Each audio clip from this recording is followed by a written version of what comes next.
Konting paumanhin at medyo na-late tayo. Maraming salamat sa imbitasyon na humarap sa Pandesal Forum. Matagal na ako dapat pumunta rito, hindi natutuloy. Dahil, alam naman ninyo, matindi ang bardagulan sa Senate. Hinigitan pa namin ang teleserye. Kaya pasensya lang po at sana matuloy na ang pagtatrabaho ng Senado ninyo. Thank you. If I'm able to answer any of your questions, I'll be very happy to try. Thank you po. Thank you very much, Senator. Maraming mga tanong ho dito.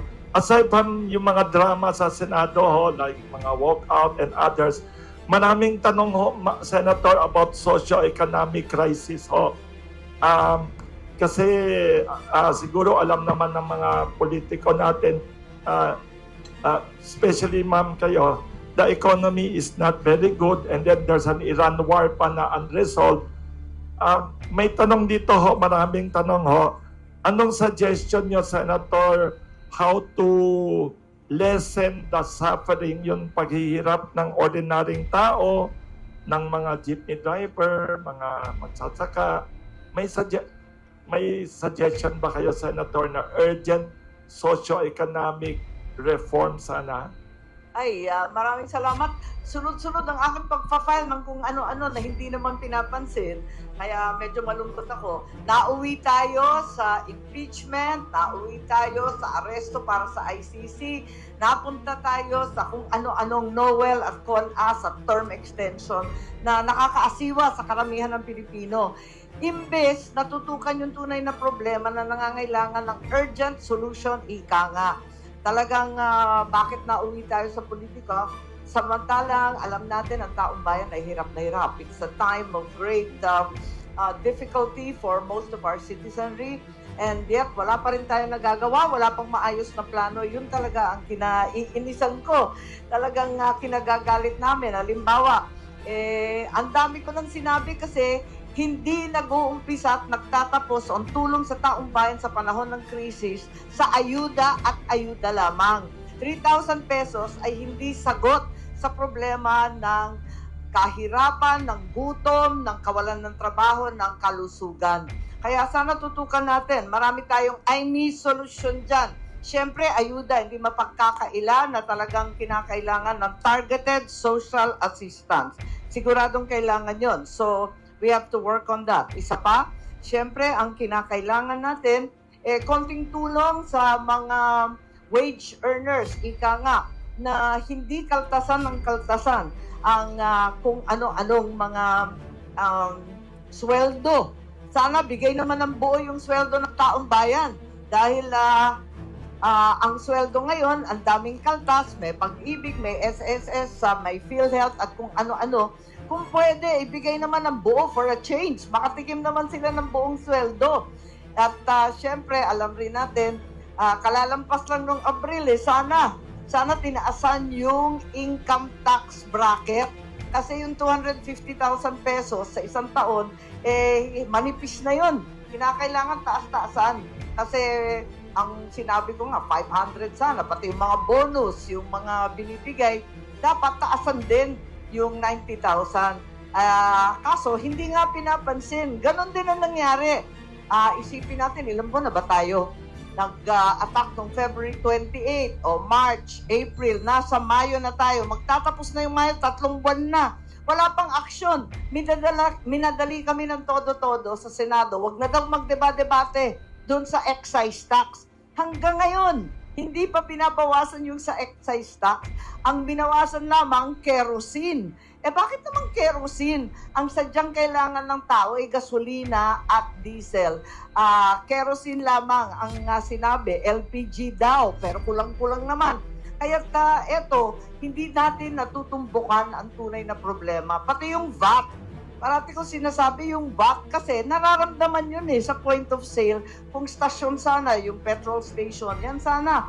Kasi mahapdi, di ba? Masakit talaga yung dating ng ngayon. Bumaba ng konti, 91 pesos. O 91 pesos, maibsan ng konting VAT at excise tax. Aksyon na naman nila, 10 pesos kada litro ang mamemenos kung talagang tututukan natin. Ganon din, mababawasan ng at least 2 to 3 pesos yung kada kilo ng bigas kapag nabawasan yung cost gasoline ng krudo. Ang hirap-hirap ng sitwasyon ngayon ng ating magsasaka. Kung nagdudusa ang consumer, nagdudusa rin ang mga magsasaka.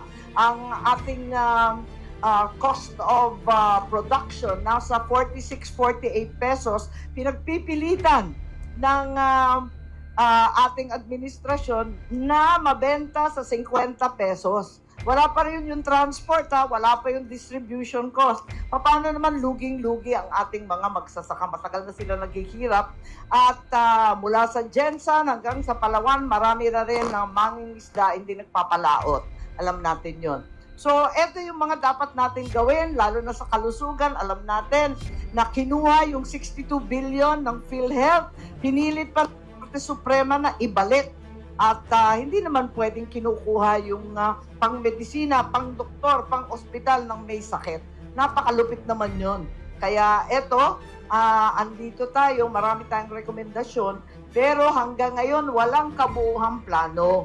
Tapos may mga moves ang DBM, pinalipat-lipat yung mga pera, tapos sabi ng DBM, pati yung LGSF ng local government, maiibsan daw yung utang, pero wala silang batas. Diyan ako natatakot kasi gumagawa sila ng mga pagbabago na walang karampatang batas. Kailangan may batas. Kung maalala ninyo nung COVID, dalawang bayanihan yon, Bayanihan 1, Bayanihan 2. At maliwanag doon kung ano yung plano, ano ang gagawin.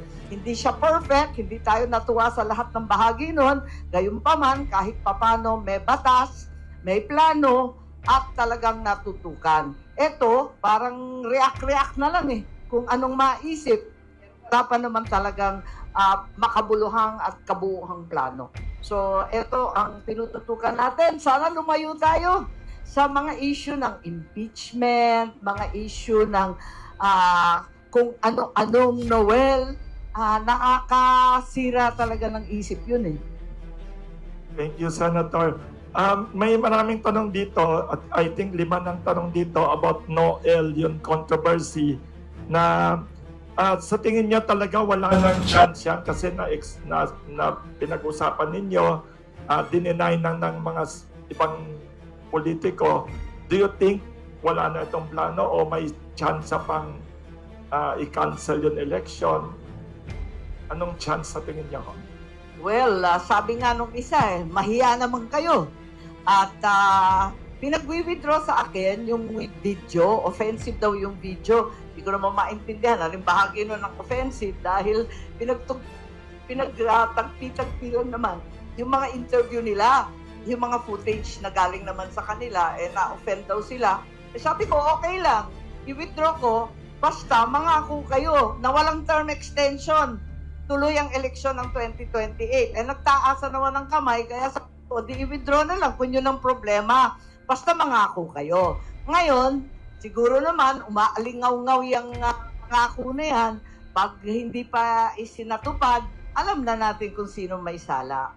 Pero napakapangit talaga nung term extension na napaka self-perpetuating, self-preservation ang pakay, at parang takot na magkaroon ng ibang kandidato, ibang pangulo sa 2028. Iniiwasan ng todo.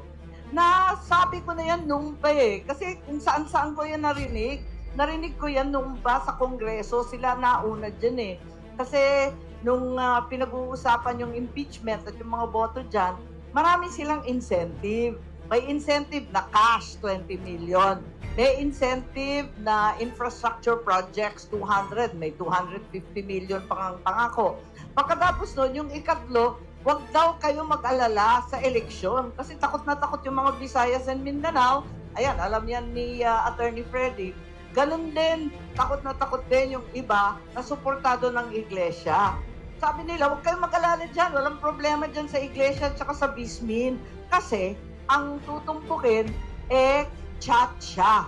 Papaltan ang constitution ng mga hindi manalo-nalo sa kanilang plano. Thank you. Hello. Ay, nakita ko si Miss Sandra Aguinaldo nandiyan pala. Baka may tanong ka? Oo. Bumata ka. Bumata si Miss Sandra Aguinaldo. Oo. Sandra, nagte-text yan eh. Yes. Oo. Oo. Customer namin. Yes. Pero Any minsan question? wala pang sagot kasi hindi pa nangyayari eh. Oo. Baka pwedeng... Oo, paki... Apa?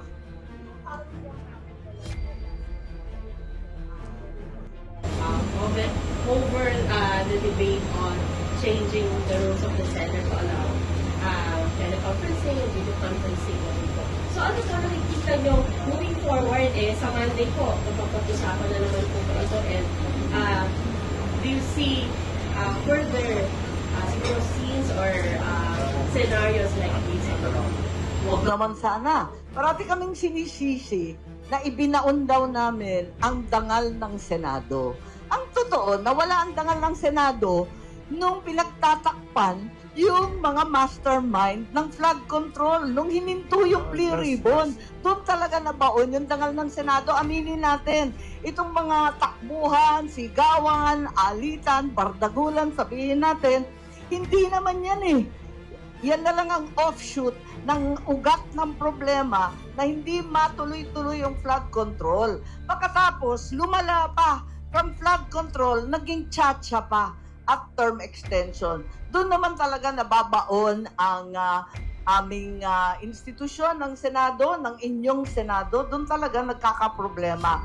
Ngayon, kung ano ang itutuloy, inaasahan ko na mag-uusap-usap sa mga susunod na araw at sana magkasundo na kasi hindi naman maganda itong sila na ang nagsabi ng napaka-unparliamentary na kulong na ang dalawa sa inyo. Kaya pinagpipilitan ninyo. May ganun eh. Eh hindi ba unparliamentary at offensive naman yun?